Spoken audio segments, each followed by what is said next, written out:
Empezamos.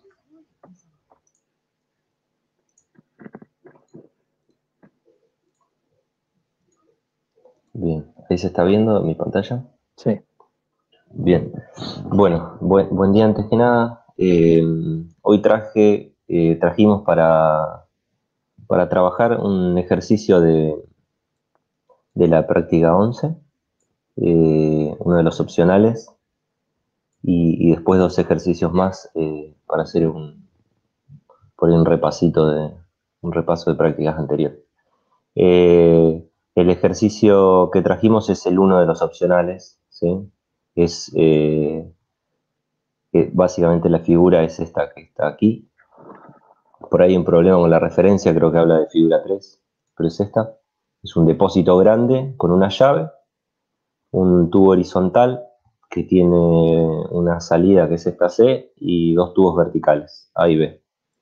La separación entre el final del reservorio grande y el tubo A son 10 centímetros, entre el tubo A y B 10 centímetros, y entre el tubo el tubo B y la salida otros 10 centímetros. Bueno, ¿qué tenemos entonces? Tenemos un depósito con una gran superficie abierto a la atmósfera.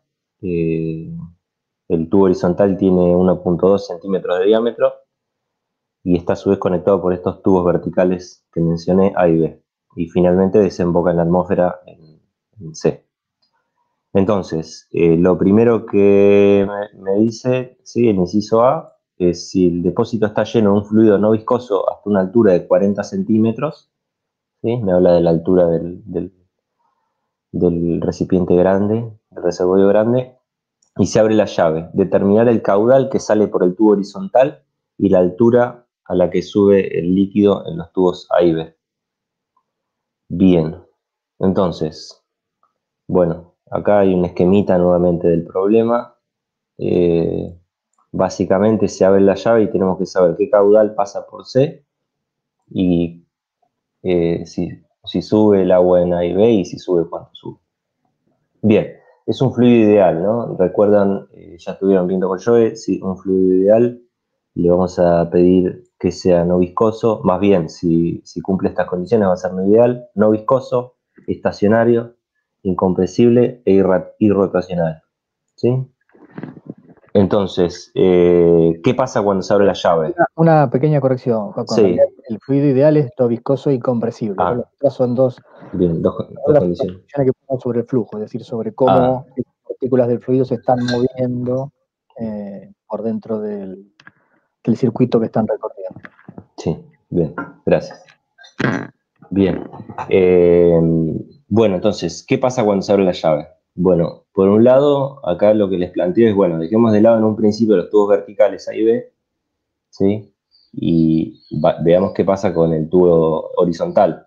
De lo que estamos seguros es de que el fluido va a comenzar a desplazarse por el tubo horizontal y va a salir por C, ¿sí? Después vemos qué pasa acá. Pero lo que estamos seguros es que el fluido va a comenzar a salir por C. Acá me gustaría comenzar con una aclaración, ¿sí? Eh, el agua, lo que vamos a tener es que el agua del recipiente grande, yo acá le puse D, de modo que esto sea A, B, C y el tubo grande D, va a salir por el tubo C. No vamos a perder líquido en el camino. Entonces, por continuidad, vamos a tener que el área de A por la velocidad del fluido en D, en el tubo grande acá, va a ser igual al área en C por la velocidad en C, ¿sí? Esta es la ecuación de continuidad. Básicamente este es el caudal, el área por la velocidad es el caudal. Entonces, si despejamos la velocidad en D, encontramos que la velocidad en D la calculamos como el área en C sobre el área en D por la velocidad en C. Pero como el enunciado nos dice, el depósito D tiene una gran superficie. ¿Qué quiere decir que tenga una gran superficie? Bueno, que tenga una gran superficie quiere decir que el área D va a ser mucho mayor que el área C. Entonces, cuando calculemos la velocidad, este término que está acá va a ser muy chiquito y lo que vamos a hacer es aproximar a la velocidad en D como 0, ¿sí? Básicamente esto es si este es un tubo si este es un recipiente muy grande y el agua sale por un agujerito muy chiquitito, bueno, nosotros vamos a ver cómo sale el agua con cierta velocidad bastante importante, pero el nivel del agua en el tubo, en el recipiente grande, va a bajar muy lentamente, ¿sí? Esa es la aproximación, una primera aproximación que vamos a hacer. Bien, bueno, volvamos. Entonces, si el fluido es ideal, aplicamos Bernoulli, ¿sí? Si aplico Bernoulli en D, tenemos, está abierto a la atmósfera, entonces tenemos P0 más ρ por G por HD, ¿sí? Donde este HD son esos 40 centímetros, más un medio de ρ por la velocidad en D al cuadrado. Este término no lo tenemos ya que realizamos esta aproximación. Y en C tenemos, de nuevo está abierto a la atmósfera, P0 más ρ por G por HC, más un medio de ρ por la velocidad al cuadrado, ¿sí? Entonces es un fluido ideal. Básicamente lo que hago es plantear Bernoulli acá en este punto y en este punto que está acá. Bien, entonces eso es lo que tenemos acá. Ahora, HC, ¿sí? La altura está en C, es el diámetro del tubo horizontal. Si quieren volvemos acá a la imagen. Esta es el diámetro del tubo horizontal, es la altura en C. ¿Y qué tenemos? Esta es la altura del tubo horizontal, es 0.012 metros, y la altura del recipiente grande es 0.4 metros. Lo que vemos acá, lo que yo estoy encontrando, es que la altura en C es despreciable, fíjense esta cantidad, es despreciable frente a la altura del tubo grande. Entonces, básicamente, desprecio el término que es ρ por G por HC. Y Bernoulli me queda de la siguiente forma. P0 más ρ por G por HD es igual a P0 más un medio de ρ por la velocidad al cuadrado. ¿Sí? Bueno, tengo P0 a ambos lados. Después me aparece acá también el ρ, me aparece a ambos lados. Y despejo finalmente la velocidad, ¿sí? Como la raíz de 2 por G por la altura del recipiente grande. Bien, y acá está el resultado. ¿Eso está, queda alguna duda ahí? ¿O alguna duda de las aproximaciones que hice? No. Bien. Bueno, continuamos. Acá calculé la velocidad, no el caudal. El ejercicio me pedía el caudal. El caudal lo calculé más adelante. Pero bueno, recuerden, para calcular el caudal tienen que multiplicar la velocidad de esta en C por el área de C, ¿sí? Que es, si es un tubo con área circular, es pi por radio cuadrado, y nosotros el dato que tenemos es el diámetro. Bien, ahora volvamos a los tubos verticales, a los tubos A y B. ¿Sube el agua? Bueno, por un momento vamos a suponer que sí. Acá fíjense que estoy dibujando una parte, lo que sería el final del sistemita, ¿no? El tubo B, una columna de agua H sub B, que es la que estoy suponiendo que sube, y nuevamente fíjense que acá estoy tomando en cuenta este punto, estos dos puntos, uno abajo de la columna en B y otro en C, inmediatamente a la salida de C. Entonces, seguimos en las condiciones, es un fluido ideal, aplicamos Bernoulli. Tenemos entonces, aplicamos Bernoulli en este punto, este que está marcado acá, y este punto que está marcado acá. Entonces, en el punto que está abajo de la columna B tenemos la presión en B, será la presión del fluido en esta parte, más ρ por G por H, más un medio de ρ por la velocidad en B al cuadrado. Bien, en C tenemos P0, está abierto a la atmósfera, más ρ por G por H, más un medio de ρ por la velocidad al cuadrado. Y acá hago una aclaración. Ojo que esta H que está en Bernoulli, la H que está acá, no es H sub B, no es esta altura, ¿sí? Esta H que está acá en estos términos, es la altura de estos puntos, de los puntos que están marcados, que es la misma, están a la misma altura. Entonces, este término que encuentro acá es igual a este término que encuentro acá, ¿sí? Ojo que no es la altura, no es H sub B. Bueno, si esos términos son iguales, los puedo descartar, ¿sí? Y básicamente nos encontramos en esta situación. ¿Qué tenemos ahora? Por continuidad, el caudal en B va a ser igual al caudal en A, ¿sí? Esto quiere decir que el área de B por la velocidad en B va a ser igual al área en C por la velocidad en C.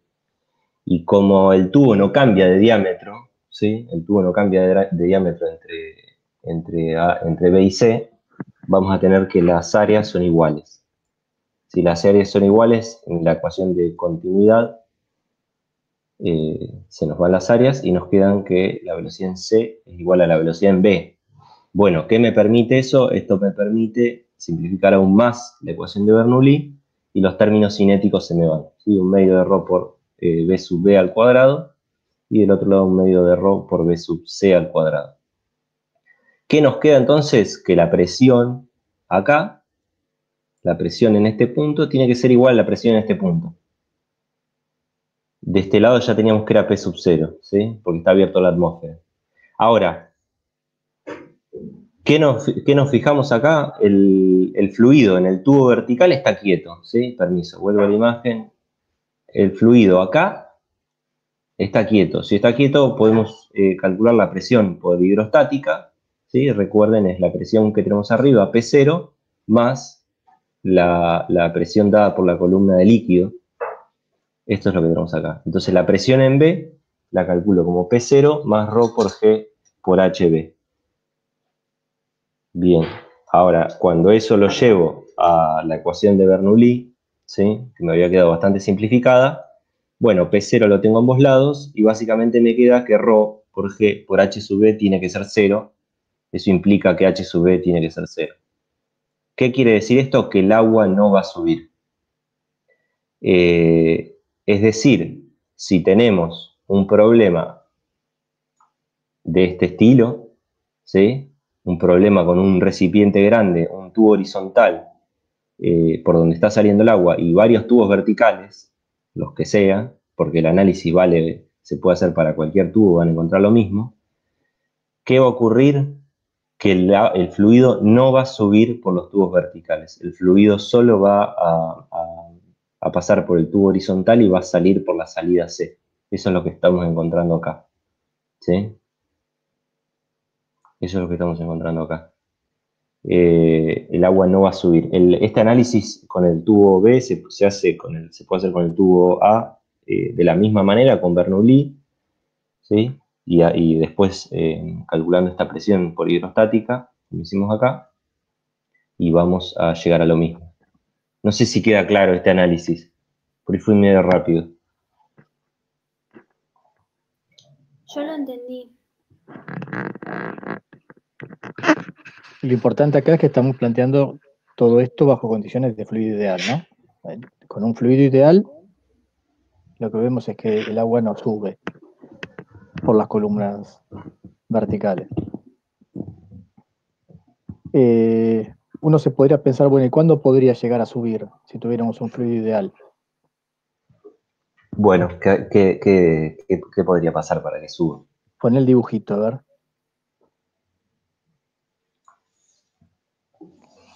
¿Qué puedo hacer para que suba el fluido por los tubos verticales?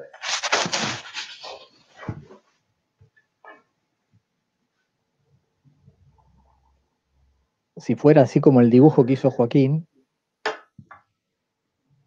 yo apuesto que el agua subiría. Porque fíjense que la sección, yo estoy marcando acá en mi mouse y no lo ven ustedes. La sección del primer pedazo de tubería horizontal es más grande que el último, ¿no? Porque lo dibujó así nomás y bueno, así es como se ve. Este acá. El primero, fíjate, el primero es un poquito más ancho, Sí, más alto, sí, ¿no? sí. Entonces esa sección transversal es un poco más grande. Entonces, ¿qué va a pasar ahí? Si eso Bien. fuera así. Supónganse que la sección transversal del primer tramo es mayor que la del segundo y mayor que la del tercero. Se dan cuenta de lo que está marcando yo. Esta sección es más chica. Esta sección es más chica. Entonces, bueno, ¿cuáles son las El ejercicio dice que es siempre igual el tubo, ¿no? Sí, es el sí. tubo del mismo diámetro en toda la extensión. Pero supongamos ahora que es más parecido a lo que parece dibujado ahí, en donde se ve que el tubo se va como afinando a medida que pasa por cada una de las tuberías verticales. Entonces, si se va afinando el tubo, si va cambiando la sección transversal, ¿qué tiene que cambiar también, según nos dice la ecuación de continuidad que ahí está marcando Joaquín? Tiene que cambiar la velocidad. Entonces, la velocidad del fluido va a ir cambiando a medida que vaya encontrándose con secciones transversales. Ya no sé, bien, o sea, continuidad se cumple siempre, lo que ocurre es que el área va cambiando, entonces la velocidad cambia. ¿Cómo Claro. cambias? Si Bueno, el tubo se va... ahí dicen que la velocidad sería mayor, ¿no? Bien, tubo más angosto, la velocidad es mayor. Mayor. Y si la velocidad es mayor, ahí dicen, bueno, provocaría que el agua sube, pero ¿por qué va a subir? ¿Por qué va a subir el agua por el tubo vertical? En realidad, ¿cuál es la condición que me hace que el agua tenga que subir por ese tubo vertical? Porque si cambia la velocidad, ahora pensemos en Bernoulli, Bien, acá arriba nomás, ¿no? ¿no? De Las nuevo, alturas siguen siendo las mismas porque más o menos vamos a tomar una línea de corriente que va a cambiar. Entonces, claro, si cambia la velocidad, tiene que cambiar la presión, ¿sí? Entonces la presión en cada uno de esos segmentos va a ir cambiando y cuando cambie la presión, ya no va a ser la presión atmosférica que teníamos a la salida, sino que la presión va a ser una presión distinta, y eso va a hacer entonces que pueda llegar a subir algo de fluido por esas columnas para equiparar la presión que necesitamos tener afuera. el exceso, el exceso con respecto a la atmosférica es la presión dada por la columna que sube, ¿no? Esta rho G sub H, H sub E.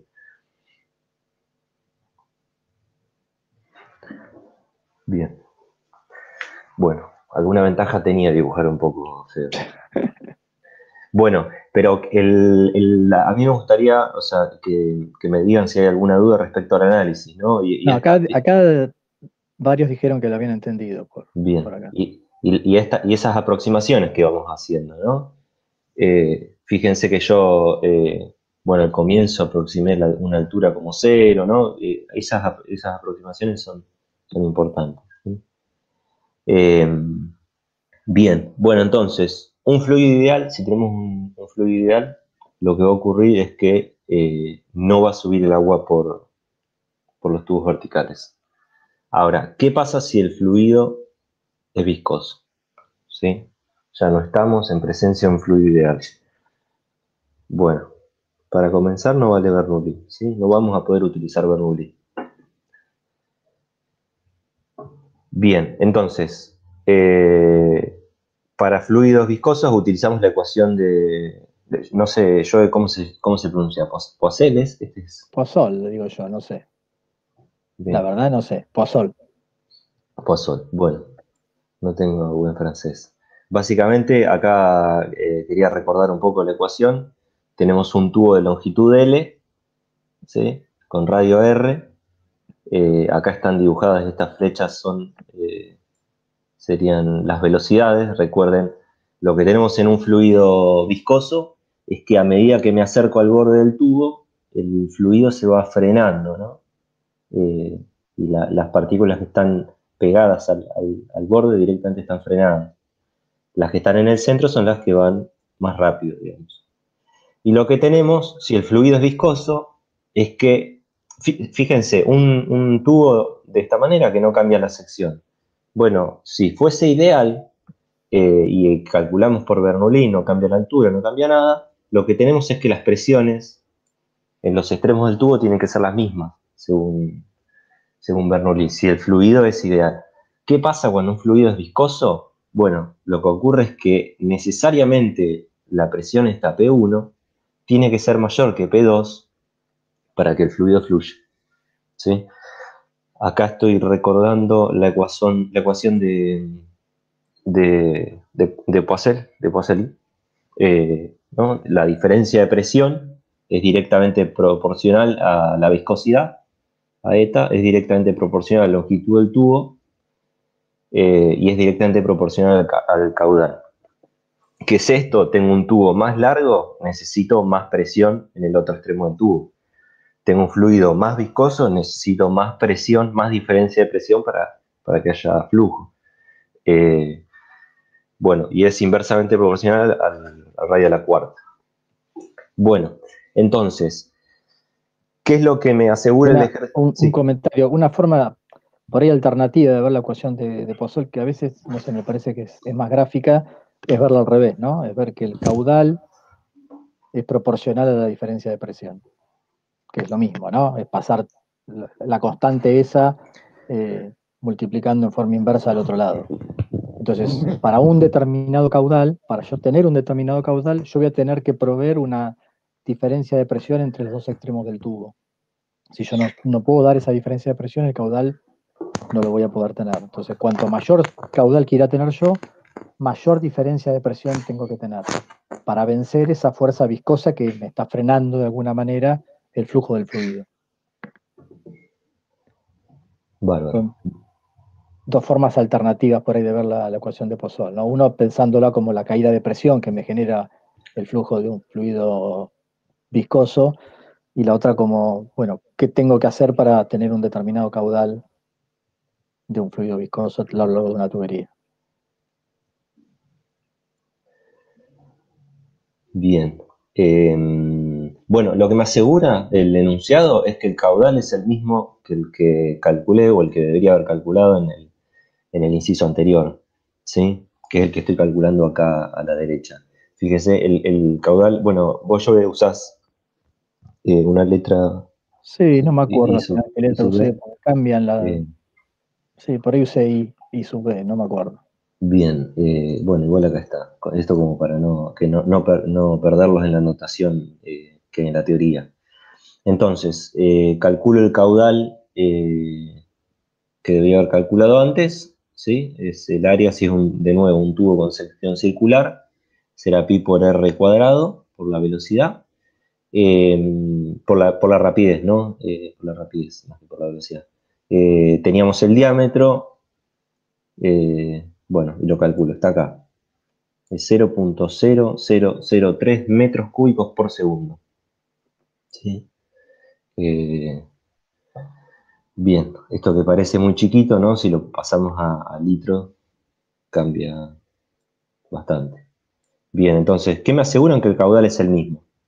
Entonces, volvemos nuevamente, tomo acá un recorte de la imagen, en la finalización del sistema, ¿no? Lo que es el final del sistema. Tengo este es el tubo B, el vertical, y acá la salida C. Entonces, bueno, suponemos que sube una altura h sub b. De nuevo, ahora lo que quiero ver es, bueno, tendré este tubo, ¿sí? Este tubo horizontal en el cual vamos a plantear las diferencias de presiones entre un extremo y el otro, y nuevamente después usaremos hidrostática. Entonces, sabemos la longitud de estas, son 10 centímetros. Entonces, vamos ya a la ecuación que usamos para un fluido viscoso. ¿Pero qué tenemos? Bueno, que P sub C es P0, ¿sí? El tubo C está abierto a la atmósfera, y P sub B, de la misma forma que lo vimos antes, tenemos un tubo vertical con un fluido que va a estar en reposo. Entonces, acá podemos calcular la presión por hidrostática, que es lo que estoy diciendo acá, ¿sí? Entonces, estas presiones las llevo a la ecuación que tenemos ahí arriba y nos encontramos con esto, donde las presiones atmosféricas se nos van y nos queda que la presión, básicamente, ρ por G por H sub B es la presión dada por la columna de líquido. Bueno, será 8 por eta por L por el caudal sobre pi por radio a la cuarta. Acá alguna aclaración. Las unidades de la viscosidad son poise, ¿sí? Recuerden que un poise es 0,1 pascal segundo, ¿sí? El poise está en unidades de gramo. Bueno, tenemos que, si vamos a utilizar, en este caso, metro, pascales y demás, recuerden, tienen que dividir por 10 la viscosidad. Bien, con el caudal que calculamos, con la longitud del tubo de 0.1 metro y demás, lo que encontramos es que la altura, esto calcúlenlo después, réganlo al ejercicio, tal vez me haya equivocado, la altura que sube la columna de líquido en ese tubo vertical B es 7.5 centímetros. ¿Sí? Bien, ¿y qué es lo que hicimos? Usamos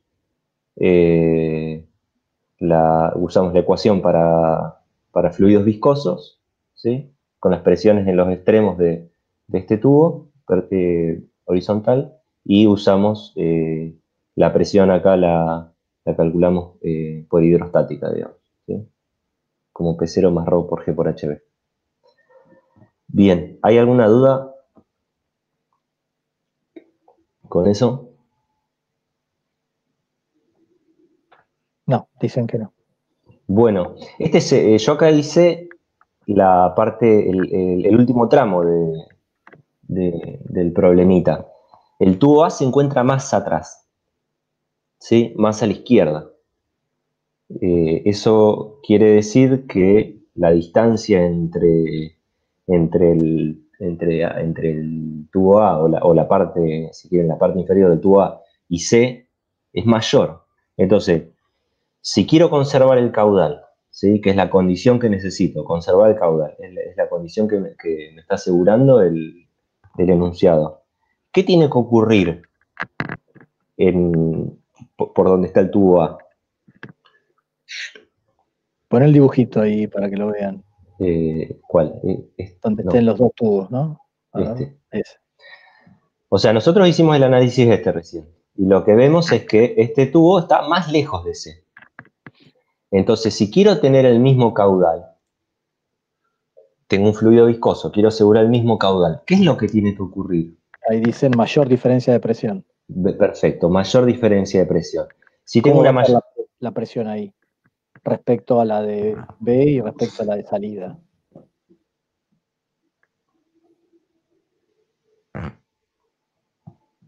¿Qué tiene que ser? ¿Mayor o menor la presión ahí? Donde está marcando Joaquín.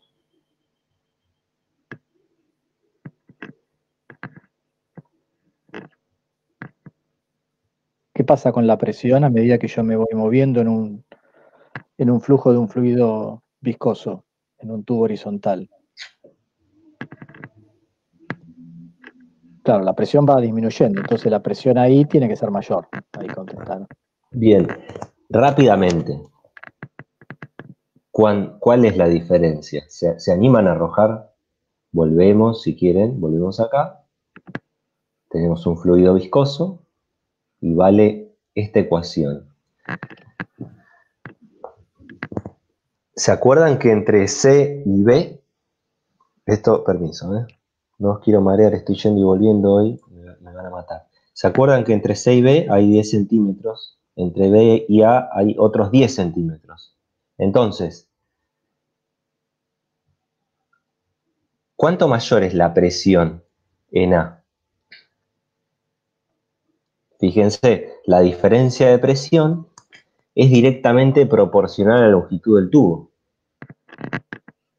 Entonces, ¿se animan a arrojar un primer resultado de El doble, dicen acá. el doble? Entonces, bueno, venimos acá, básicamente llamé L a estos 10 centímetros, entonces calculo PA menos PC, que es la presión en este punto, menos la presión en este punto, recuerden en C es la atmosférica, y acá hablé de L', pero este L' es esta longitud, básicamente es 2L. Entonces, recordando que la presión en A la calculamos como P0 más ρ por G por H sub A, encontramos, ¿sí?, rápidamente que como esto era directamente proporcional a L' y L' es 2 por L, saco el 2 afuera, dejo todo esto en un paréntesis. ¿Por qué? Porque esto era lo que habíamos encontrado en el resultado anterior, ¿sí? Entonces encontramos que la altura en A es el doble que la altura en B. O sea, la Sí. diferencia de presión es el doble, por ende, la altura que sube por el tubo A es el doble de lo que sube por el tubo B.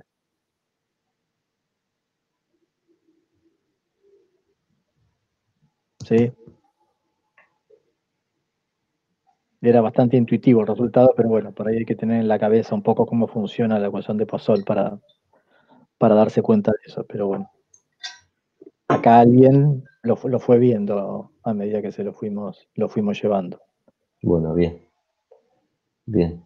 Bueno, entonces, bueno, nada, ya habíamos calculado H sub B, podemos calcular H sub A. Esto era todo el ejercicio, ¿sí? ¿Qué es lo importante de estos problemas?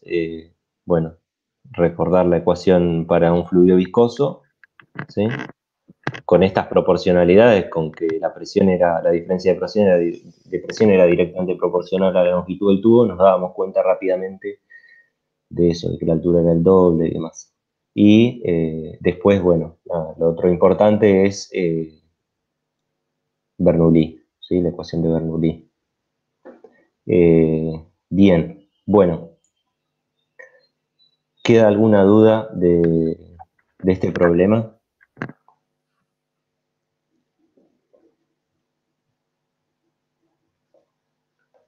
Acá dicen que no. Bueno, cualquier cosa pregunten, igual lo vamos ahora, cuando terminamos ya lo subimos al aula virtual. Bueno, traje otros dos ejercicios para que volvamos de alguna manera a la práctica 9. Como la práctica 9 era un poco corta, no tomé ningún ejercicio de la práctica, sino que busqué ejercicios en el Serway. Creo que el Serway es uno de los libros que está recomendado en la página, Sí, ¿no? sí. Lo encuentran rápidamente en internet. Yo lo encontré por acá. Está subido. Está subido, perfecto. Sí, tienen ahí un link. Bien, el Serway lo que tiene de bueno, ustedes vienen y van a un tema que les guste y al final tienen varios ejercicios, incluso les dice qué dificultad tienen cada uno, como para que practiquen, ¿sí? Fuera de las prácticas. Bien, entonces traje dos ejercicios del Serway. El primero es este, va con esquemita, bastante horrible, pero es más o menos así. Tengo un cilindro con momento de inercia I1 que da vueltas en torno a un eje vertical sin fricción con rapidez angular omega I. Un segundo cilindro con momento de inercia I2 se deja caer sobre el primer cilindro, ¿sí? El cilindro que se deja caer no rota mientras cae, ¿no? O sea, que básicamente el esquema es este. Tenemos un cilindro más grande abajo que está rotando y un cilindro arriba que se lo deja caer. Cuando cae, debido a la fricción entre los discos, van a rotar juntos, ¿sí? Debido a la fricción que hay entre ellos, rotan juntos. Y rotarán con una velocidad angular omega f. ¿Sí? Entonces la pregunta es, bueno, ¿cuánto vale omega f? Bueno,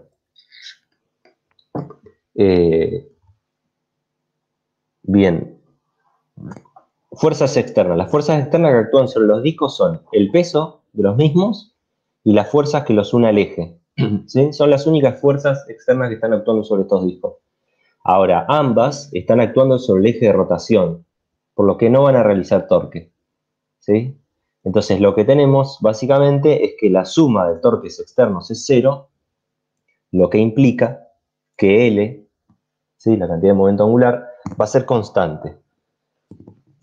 Entonces, ¿qué tenemos? Un L inicial que va a ser... Una aclaración, ¿no? Acá sí, Joaquín está tomando, su sistema está compuesto por los dos discos. sí, vale la Entonces, aclaración. cuando entran en contacto, cuando yo dejo caer el disco de arriba sobre el disco de abajo, ahí hay un montón de fuerzas que aparecen, pero son todas fuerzas internas al sistema, ¿no? El disco De hecho, la fuerza entre el eje y los discos es la fuerza de roce. Sí, la fuerza, entre el eje, acá el eje en realidad hasta podría no estar en principio, ¿no? Porque vos lo que tenés es el disco de abajo que ya está rotando y vos dejás caer el disco de arriba sobre el disco de abajo. Sí, por ahí, Uno habla sí. de cilindros, pero es lo mismo, un disco, un cilindro, a los fines de rotación, el momento de inercia es exactamente el mismo, así que no cambia. Podría ser que tuviera un eje muy finito, que está, vamos a pensar que el disco de abajo está fijo al eje, y el disco de arriba tiene un agujerito por el cual puede deslizar y no hay ningún roce ahí entre el eje y el disco de arriba. Claro, creo que ahí esa fue la pregunta, ¿no? O sea, Sí. entre el eje y los discos no hay roce, ¿sí? Lo que sí hay roce hay roce entre los discos, ¿sí? Sí hay roce entre los discos, pero no hay roce entre el eje y los discos. Podría ser que no exista un eje, por ahí haría un poco más complicado el enunciado, porque esto debería estar en alguna superficie con la que no haya roce, girando, bueno, pero sí. Pero es importante la aclaración que hace Joe. El sistema que estoy tomando yo son los dos discos, ¿sí? Los dos discos. Entonces, las fuerzas externas a esos discos son el peso y la fuerza que hay con el eje, porque esos discos están, por lo menos el de abajo, está fijo, está agarrado al eje, digamos, rota con el eje. Entonces hay una interacción ahí. Lo importante es, bueno, que esa interacción, si el eje es bastante finito y demás, ahí vamos a pensar que no tenemos torque externo ahí, ¿sí? Y sí tenemos roce entre los dos discos. Si no tuviésemos roce entre los dos discos, el disco de arriba caería y no se vería afectado por el disco de abajo. El disco de abajo seguiría rotando, digamos, ¿sí? Es importante esto. La fricción entre los discos es la que hacen que después giren con la misma velocidad angular, ¿sí? Sí, y no, el disco de arriba tampoco giraría. Exacto. Caería sobre el de arriba, sobre el de abajo y quedaría ahí quieto, pero no giraría si no hubiera roce entre los discos. Entonces necesitamos que exista una fuerza de roce entre la superficie en contacto de los dos para que en un momento final los dos se encuentren rotando juntos, que es lo que me plantea el problema como condición final acá.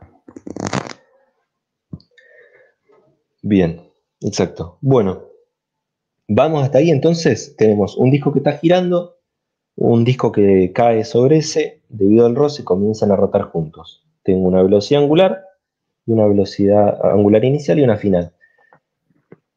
¿Qué es lo importante? Que si la suma de torques externos es cero, como en este caso, L es una cantidad que se conserva. Bueno, si calculo el N inicial, recuerden, uno solo de los dos discos está girando, calculo el L como el momento de inercia por la velocidad angular, ¿sí? Fíjense que acá estoy calculando en realidad componentes, entonces será I1 por omega I, y el L final será la suma de los dos L, ¿sí? I1 por omega final más I2 por omega final.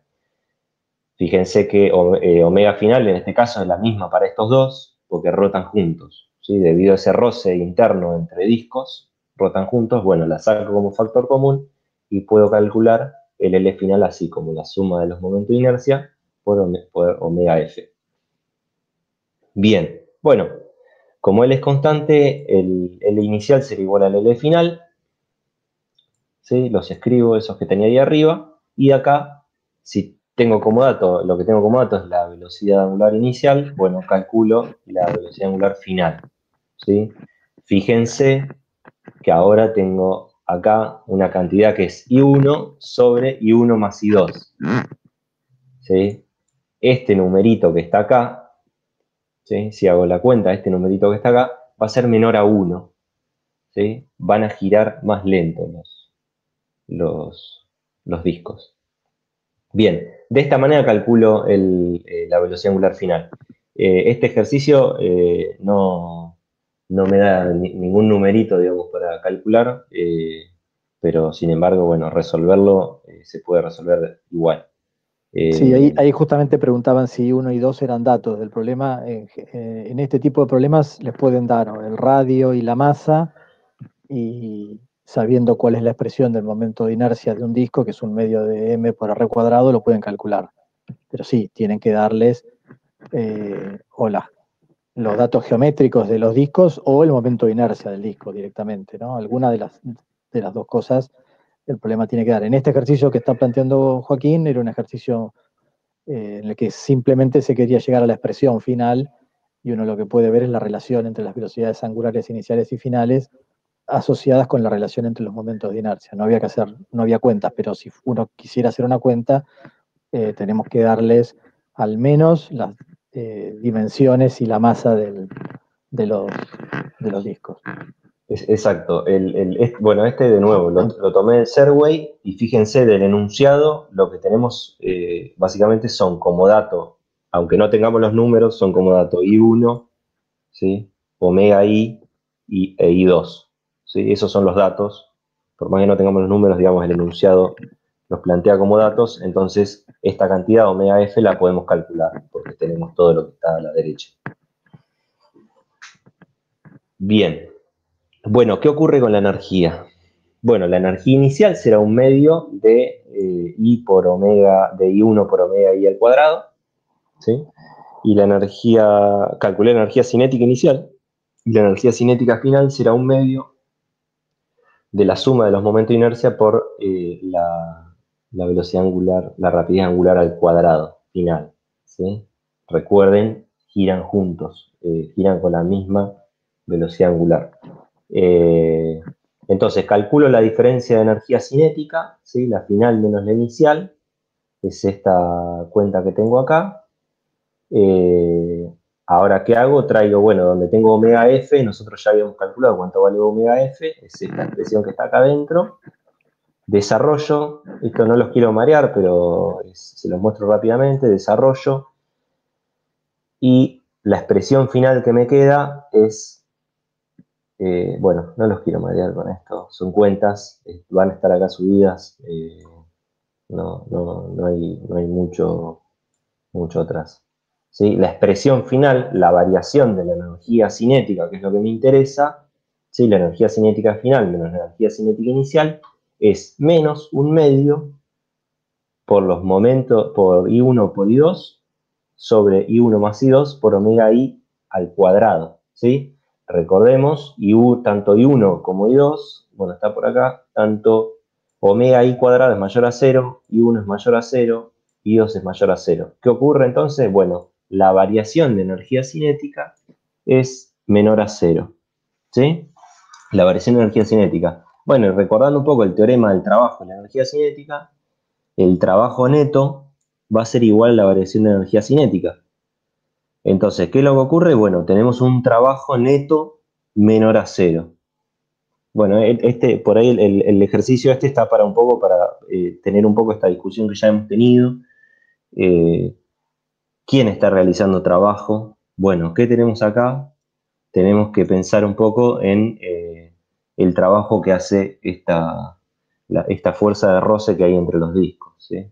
Eso es lo que hace que varíe la energía cinética. Bien. No sé si quieren, digamos, si queda claro esto, o esta es una discusión que la venimos teniendo, ¿no? Cuando vemos variaciones de energía, pensar un poco en estos trabajos. Ya hemos tenido algunas discusiones así. Sí, acá bueno. dicen que se entiende, pero no sé si alguno tiene alguna duda.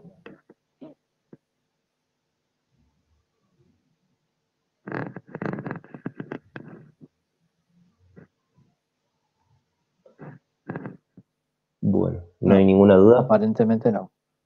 Bueno, vamos con el último que traje, también del Serway, ¿sí? También este va a ser bastante rápido, creo yo.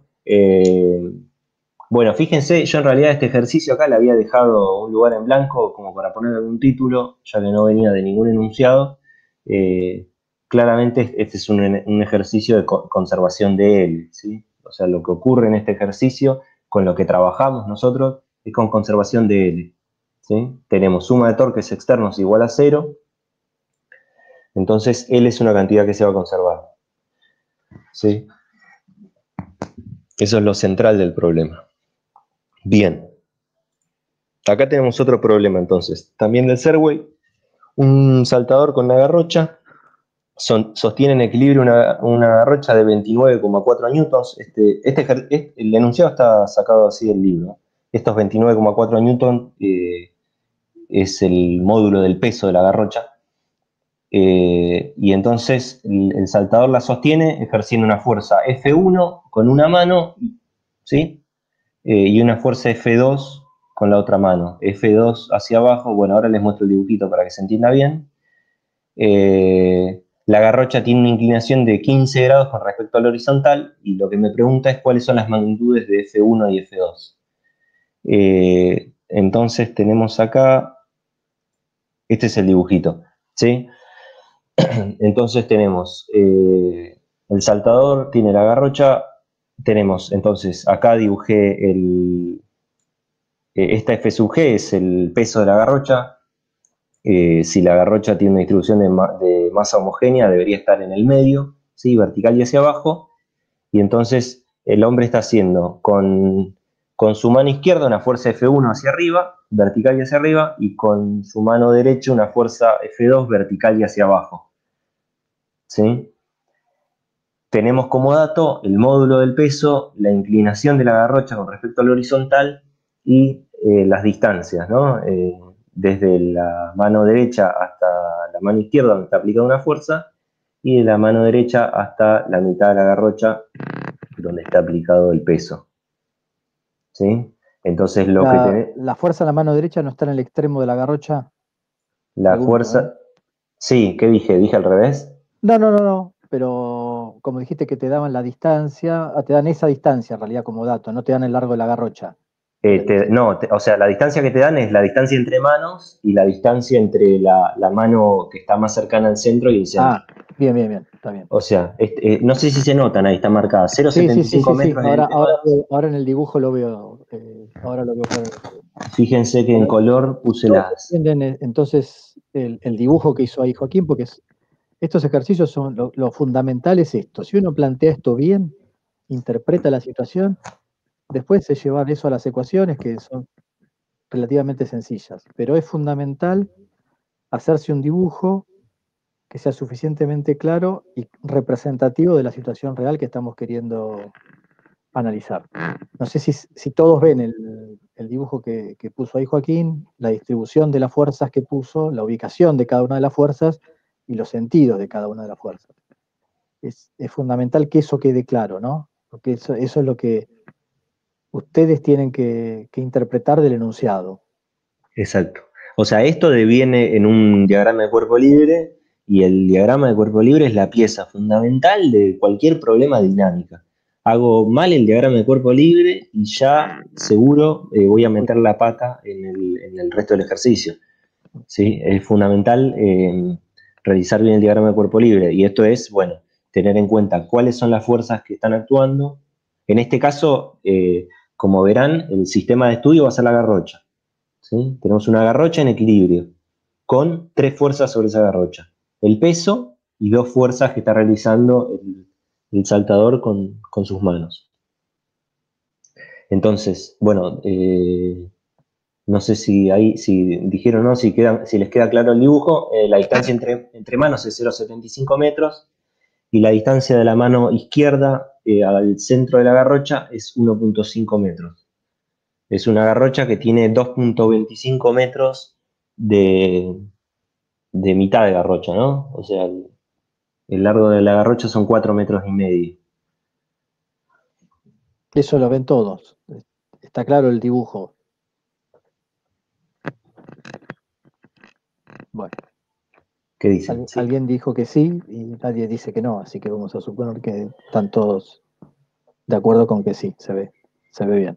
Bueno, entonces, ¿qué me pide el enunciado? Calcular las magnitudes de F1 y F2. Bueno, Nuestro sistema de estudio es la garrocha. Si esta está en equilibrio, ¿sí? Si está en equilibrio, las condiciones que se cumplen son que la suma de fuerzas externas es 0 y que la suma de torques externos es 0, ¿sí? Entonces, tengo estas dos condiciones. Claramente, no sé si ya se dan cuenta, pero si comenzamos con la primera, que la suma de fuerzas externas es 0, tenemos como dato la magnitud del peso, pero no tenemos como dato la magnitud de F1 y de F2. Por lo tanto, ahí nos vamos a encontrar con una ecuación y con dos incógnitas. Entonces, comenzamos con la otra condición. La suma de torques externos es 0. Bueno, tomo como un sistema, unos ejes con origen. Fíjense, este dibujo por ahí no está tan bonito. El origen está donde está la mano derecha, donde está aplicada F2, ¿sí? Y tenemos acá F1, es la que está, la fuerza que aplica la otra mano, y acá el peso, ¿sí? Con sus respectivos R's, ¿sí? Entonces, ¿qué nos encontramos si vamos a calcular los torques así? Bueno, lo primero que me encuentro es que F2 está aplicada en el origen, ¿sí? ¿Qué quiere decir eso? Que R2 es un vector nulo. Eso implica que el producto vectorial de R2 por F2, que no es más que el torque de F2, es nulo, ¿sí? La fuerza de la mano... Una aclaración hago, Joaquín. Acuérdense que el torque no es una cantidad absoluta. Cuando yo quiero calcular el torque de una fuerza, tengo que especificar respecto a qué punto lo estoy calculando. O sea, el torque lo que me da, o que me mide, es la capacidad de una fuerza de generar una aceleración angular sobre un cuerpo. Pero eso va a variar respecto al punto al cual yo esté analizando la capacidad de rotación del objeto o del cuerpo. Entonces, yo puedo calcular el torque respecto a cualquier punto en el espacio que se me ocurra. Es arbitrario eso. Yo tengo una fuerza aplicada en un determinado punto de un objeto y puedo calcular el torque respecto a cualquier punto del espacio. Entonces ahí lo que hay que hacer es usar a nuestro favor esa capacidad que tenemos de elegir arbitrariamente el punto respecto al cual calculamos el torque, y en un ejercicio como este, lo ideal es elegir el torque respecto al punto de aplicación de alguna de las fuerzas desconocidas que tenemos. Porque eso un poco me facilita las cuentas. Yo podría calcular el torque respecto al centro de masa de la garrocha y no habría problema, estaría bien. O respecto al otro extremo de la garrocha, que no está dibujado ahí, pero imagínense que ahí dibujó media garrocha, Joaquín, y sigue media garrocha más. Entonces yo podría calcular el torque respecto al extremo más alejado de la garrocha, respecto al cual la está agarrando ahí Budka. Budka ese, ¿no? Sí, es el, sí. No Sí, tienen ni idea quién es, pero no, nosotros que sabemos un poco más de años sabemos quién es. el señor que cambió el salto en garrocha. Sergei Budka. Bueno, pero lo que tenemos que hacer acá es ser un poquito inteligentes y usar a nuestro favor eso, esa capacidad que tenemos de elegir el punto respecto al cual calculamos el torque.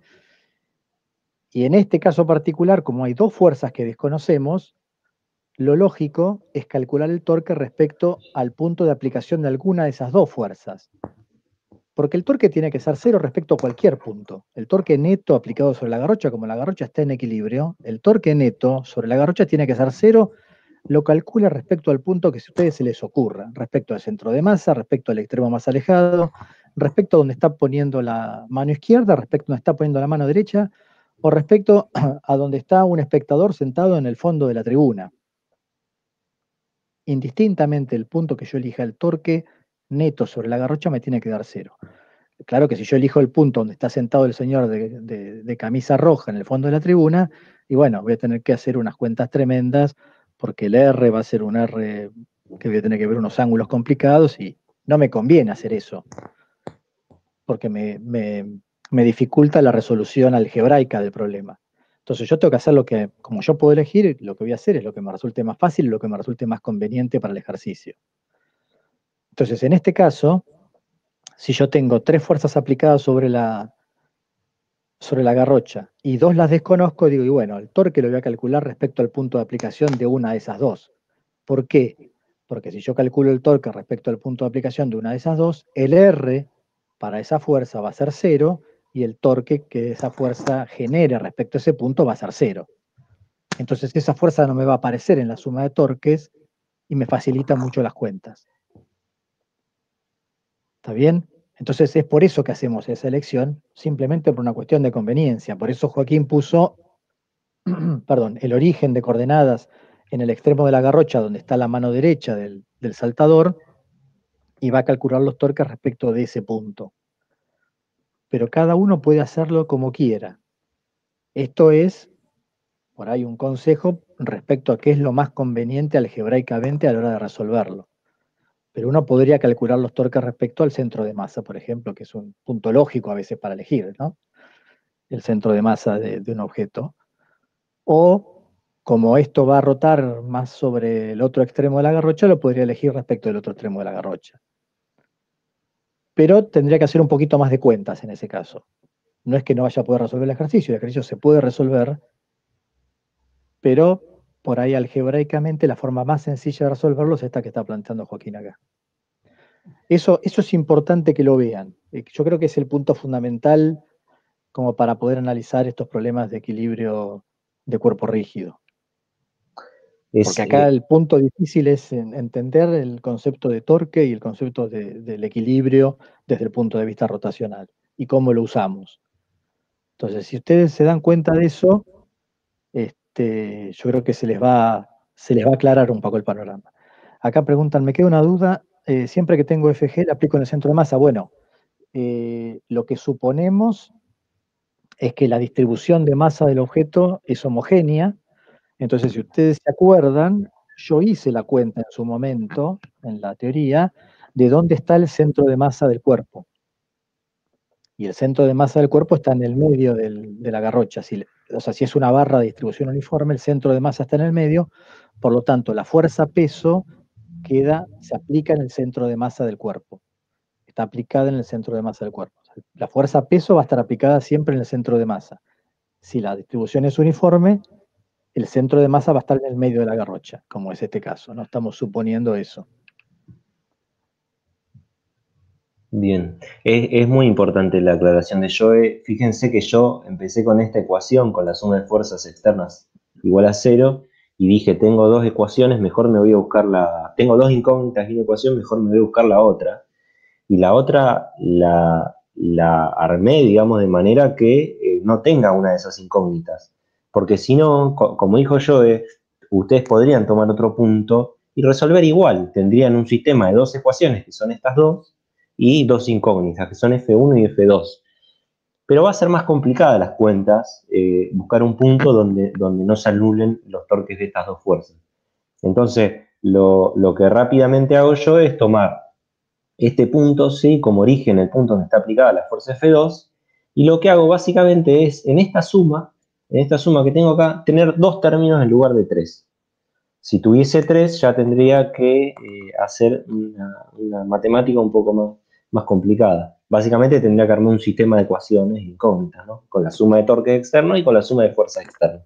No quiere decir que no se pueda resolver, se puede resolver igual, pero lo importante es esto, ¿no? Uno elige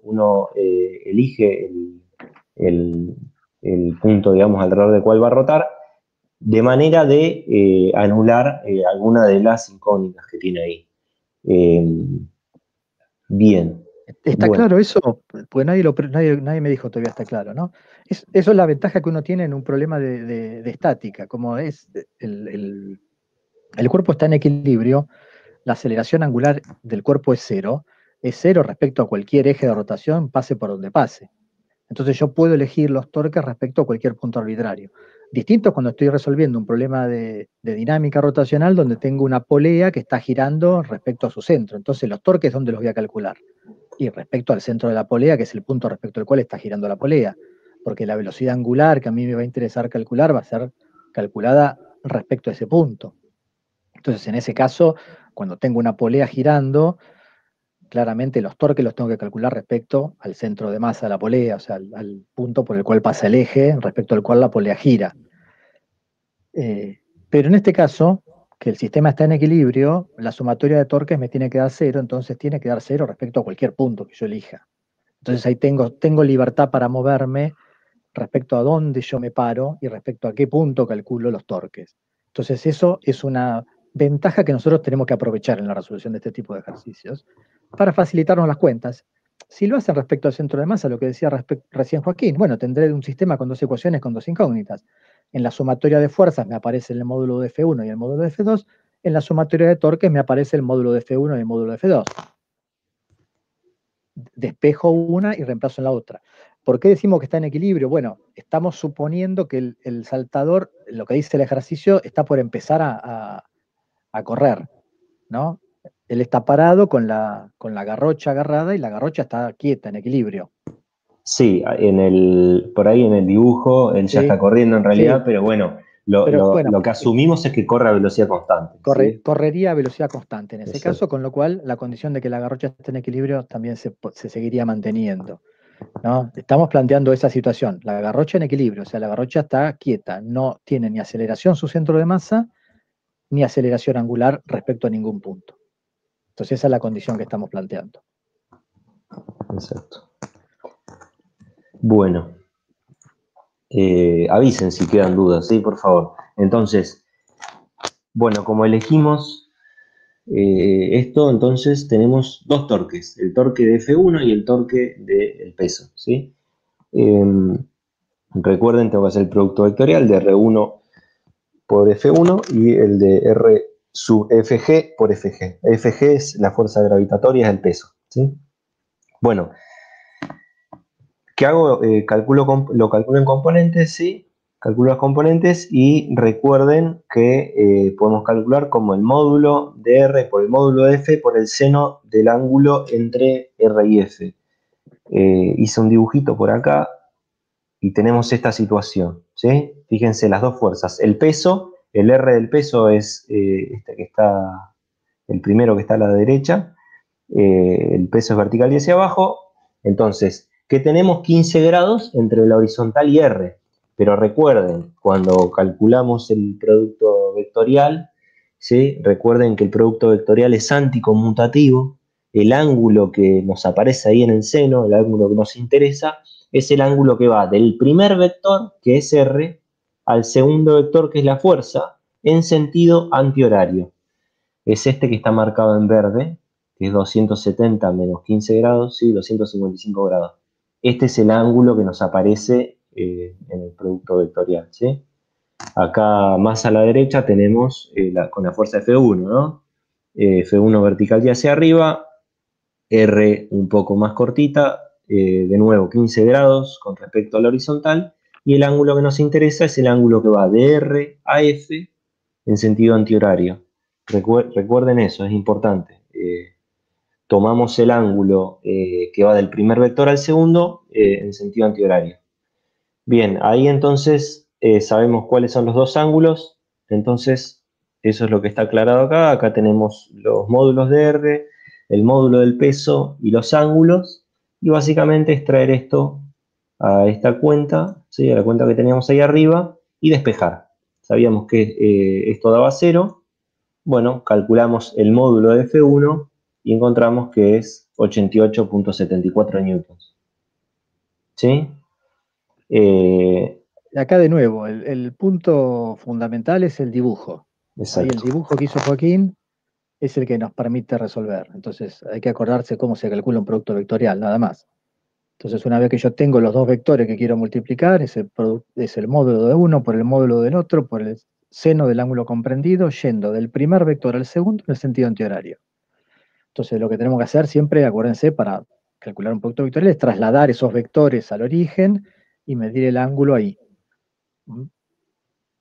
Una vez que tenemos los dos vectores, determinamos el ángulo, reemplazamos en la ecuación de producto vectorial y ya todo después sale solo. Ahí los signos, fíjense que está claro que los signos de estos dos productos vectoriales tienen que ser opuestos, ¿no? Porque si está en equilibrio quiere decir que una fuerza me produce un torque positivo, en el sentido, en este caso en el eje Z, porque estos torques, como están aplicados, tanto los dos vectores están en el plano XY, que sería el plano de la hoja. El torque que produciría cada una de las fuerzas, porque cada fuerza produciría un torque, lo que pasa es que los dos producen torques iguales y opuestos, por eso la suma me da 0. El torque que produce la fuerza que hace la mano izquierda me tendería a hacer rotar al sistema, a la garrocha en el sentido antihorario. Eso es un torque positivo. Y si se fijan, el producto vectorial de esos dos les va a dar un torque positivo. Mientras que la fuerza que está aplicada en el centro de masa, o sea, la fuerza de atracción gravitatoria, me haría rotar la garrocha en el sentido horario, lo cual implica un torque negativo en el eje, una componente negativa en el eje Z. Entonces voy a tener un término positivo, un término negativo, que van a tener que ser igual en módulo, de forma tal que la suma se cancele. Entonces de ahí podemos despejar cuánto tiene que valer la fuerza F1 para que eso se cumpla. Ahí en la línea de lo que comentaba Joe, bueno, si uno toma esas precauciones de ir del primer vector que es R al segundo vector que es F en sentido antihorario, el signo sale directamente de acá. El seno de 75 es mayor a 0, el seno de 225 es menor a 0. ¿Sí? Eso es lo que estaba comentando yo recién. Bien, de esta manera entonces calculo el módulo de F1. ¿Sí? Ahora, ya con el módulo F1 voy a la otra ecuación, a la otra condición de equilibrio, que es que la suma de fuerzas externas sea 0, es decir, que F1 más F2 más Fg, ¿sí? Vector, sea 0. Bueno, F1 es 88.74 newton versor J, F2 no la conozco, y Fg es menos 29,4 newton versor J. De acá despejo F2, que es menos 59,34 newton versor J, y calculo el módulo, ¿sí? El enunciado me pedía las magnitudes, ¿sí? Que es 54,34 newtons. Es importante esto también, creo yo, interpretar el enunciado. Acá en este caso el enunciado me pedía las magnitudes. Si uno está resolviendo un parcial y el enunciado me pide las fuerzas, bueno, tendré que poner cantidades vectoriales, ¿sí? Es importante también esto, interpretar el enunciado para poder responder bien a lo que me piden. Bien. El dibujo, a ver, porque acá me preguntan, F2 estaba en el origen, no, F1 está en el origen, ¿no? F2 está en el origen. F2 está en el origen.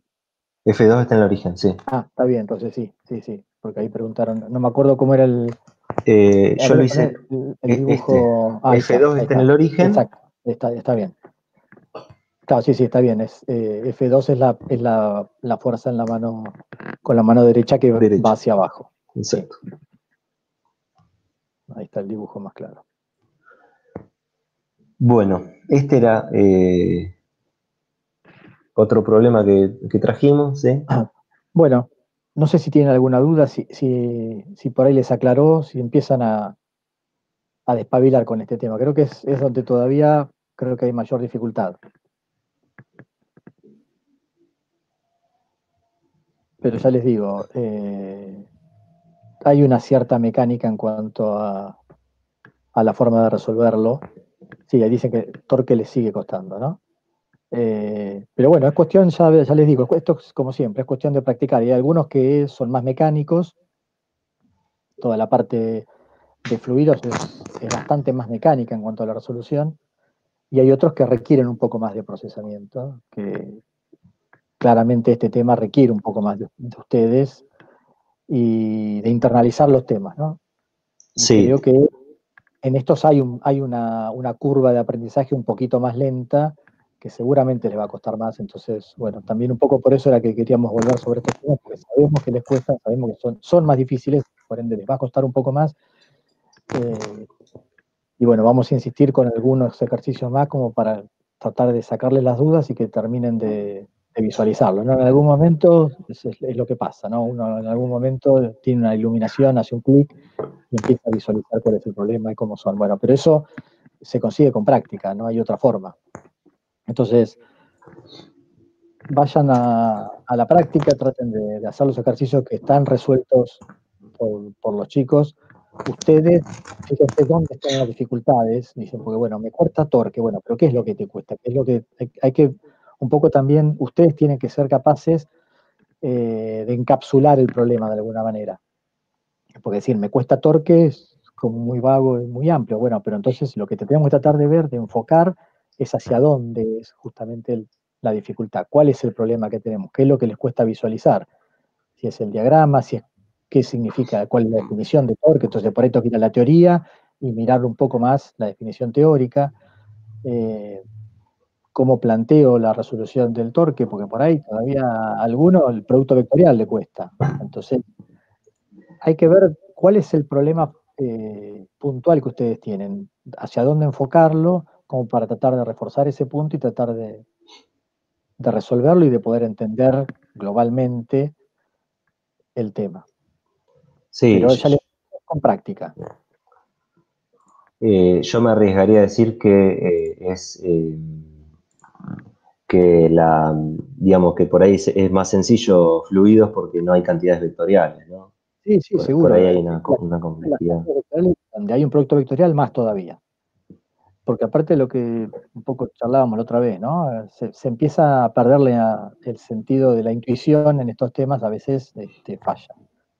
Hay cosas en las cuales la intuición funciona muy bien y a veces donde la intuición no funciona. Entonces, uno, donde tiene un producto vectorial ya pierde, la intuición pierde sentido a veces, ¿no? Uno no se da cuenta de las cosas como son. Hay que resolverlas, hay que plantearlas como lo dice la definición y resolverlas. Y a partir de eso es que vamos a poder encontrar la solución. Bueno, no sé si hay alguna duda más.